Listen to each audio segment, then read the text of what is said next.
17 جمادی الاولی عرس مبارک حجت الاسلام مولانا حامد رضا خان حنفی علیہ رحمت اللہ القوی، وارث علم و معرفت، شہزادہ اعلی حضرت نائب اعلی حضرت حجت الاسلام مولانا شاہ محمد حامد رضا خان حنفی علیہ رحمت اللہ القوی کی ولادت باسعادت ربیع الاول 1292 سن ہجری مطابق 1875 سن عیسوی محلہ سوداگراں بریلی شریف یو پی ہند میں ہوئی۔ آپ رحمت اللہ تعالی علیہ کی تعلیم و تربیت اپنے والد ماجد آفتاب علم و فضل امام احمد رضا خان علیہ رحمت الرحمن کے زیر سایہ ہوئی۔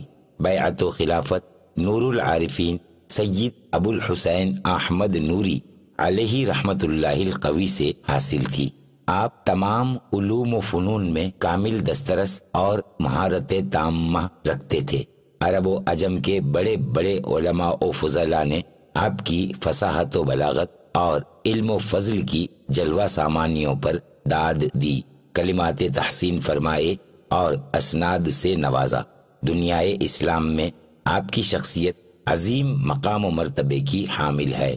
آپ رحمت اللہ تعالی علیہ اپنے والد کے جانشین اور وارث و امین تھے۔ آپ نے خدمت دین میں اپنی زندگی کا لمحہ لمحہ صرف کر دیا۔ اپنے درس و تدریس سے ہزاروں تشنگان علوم کو سیراب کیا۔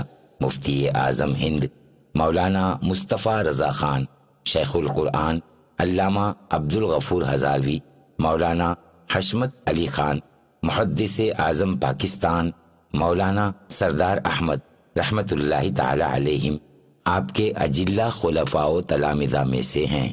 گو ناگوں مشاغل کے باوجود آپ رحمت اللہ تعالی علیہ کی قابل صد مبارکباد تصانیف محتاج تعارف نہیں۔ الدولۃ المکیہ کا ترجمہ آپ کا علمی و ادبی شاہکار ہے۔ فتاوی حامدیہ آپ کی فقہی شان و عظمت کا بین ثبوت ہے۔ آپ رحمت اللہ تعالی علیہ بہترین شاعر بھی تھے۔ حمد و نعت اور کئی منقبتیں کہیں جن کے پڑھنے اور سننے سے ایمان تازہ ہوتا ہے اور دل کو سرور ملتا ہے۔ ان کا مجموعہ بیاض پاک حجت الاسلام کے نام سے معروف ہے۔ نائب اعلی حضرت حجت الاسلام مولانا شاہ محمد حامد رضا خان حنفی علیہ رحمت اللہ القوی نے 17 جمادی الاولی 1362 سن ہجری مطابق 23 مئی 1943 سن عیسوی کو وصال فرمایا، اور آپ کا مزار پر انوار بریلی شریف ہند میں زیارت گاہ خاص و عام ہے۔ اللہ تبارک و تعالی کی ان پر رحمت ہو اور ان کے صدقے ہماری بے حساب مغفرت ہو۔ صلو علی الحبیب صلی اللہ تعالی علی محمد۔ مجھے اپنی اور ساری دنیا کے لوگوں کی اصلاح کی کوشش کرنی ہے انشاءاللہ۔